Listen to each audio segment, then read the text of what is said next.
Are you confused with the career path you want to get into? Well, in this video, I'll share with you 5 main tips that can actually help you niche down to a career path that might fit your skill set and suit your interest. Let's get into the video. So as promised, I'll be sharing with you the 5 main tips, and I believe if you apply these tips, it will massively make a difference in the decision-making process. So the first on my list is, what's your interest? This question, I understand right now you're still frustrated. What do you mean by that? And when I actually talk to a few of my clients, they always tell me, oh, Kolade, I ask them, what do you enjoy doing? And they don't know what they enjoy doing. They always say, oh, Kolade, I don't know. So I get it. But I'll help you. What you can actually do here is, what is it that you actually do that helps you cool off that stress? What do you do outside of work? What do you do that you have a lot of fun in? It's just basically what you enjoy doing. So it could be as simple as you like traveling, you like eating, you like talking, you like podcasts. You can hold a conversation.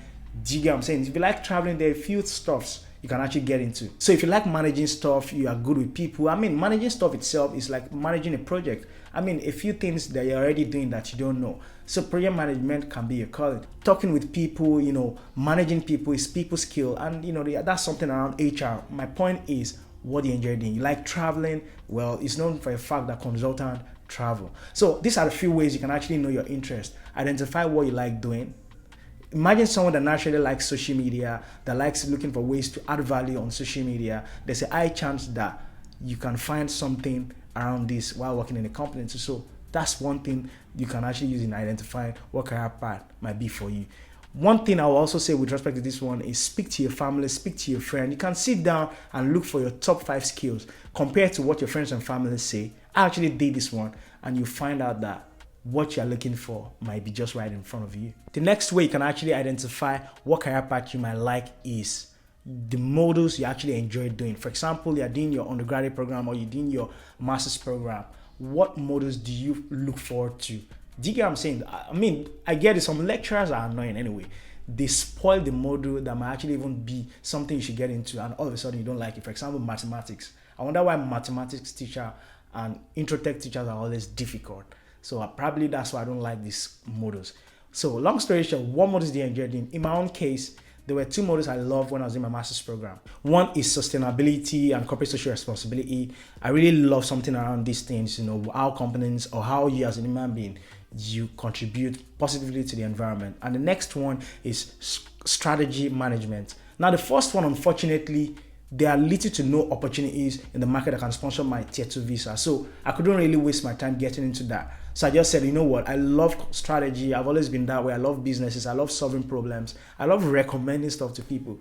So it's natural for me to find something around strategy. So luckily for me, it's a niche around consulting that is among the most sponsored roles you can find around. So I just started looking for something around this. So what modules do you like the most? Do you like marketing? Do you like mathematics? Do you like finance?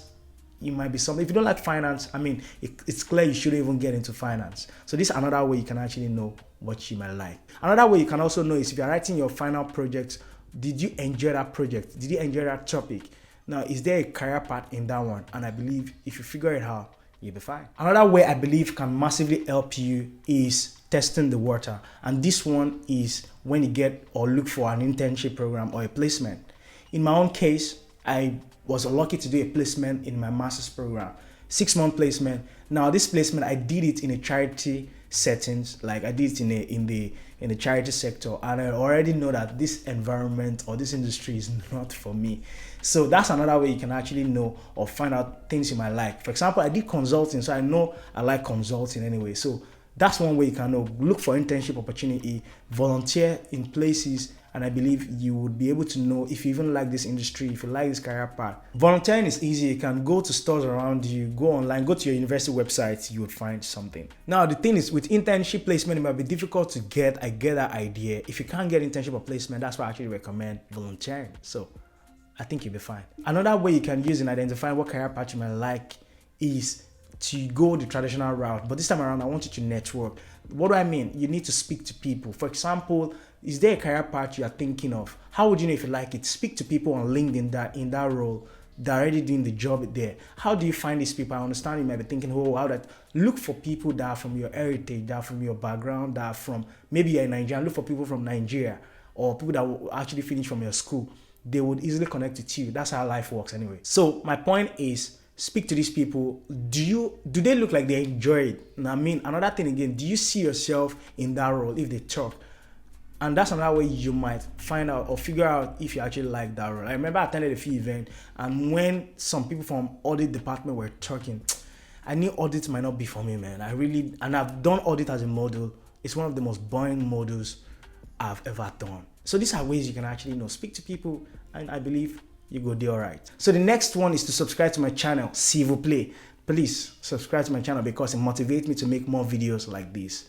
But the next one for real is attending social event. Now this one is very underrated. I understand, I need to go and also, how will I pay my rent and all. Luckily, you don't even need to go to this event. You can do it virtually. My point is there are a few social enterprise or social communities there that they make events where you can actually figure out what career path you might like. A very good example is Bright Network. Now, I believe some people know this one, some people don't. I mean, if you know Bright Network, it's good. This one, I actually attended it about 2 years ago. I attended their consulting program. I also attended their investment bank. And to be fair, I knew investment bank is not for me because, it's next to having no life.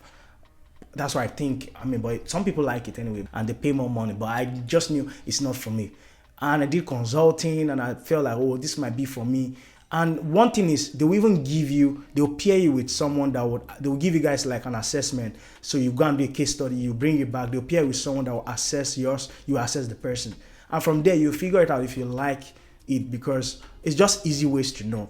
I believe if you apply some of this approach, you will be fine. So now that you know the 5 strategies that can actually help you in identifying the career path that might actually suit your skill set and interest, why don't you watch this video where I actually share top tips on how you can actually know if the 5 years care visa route is for you or if the post-study visa is for you. See you in the video.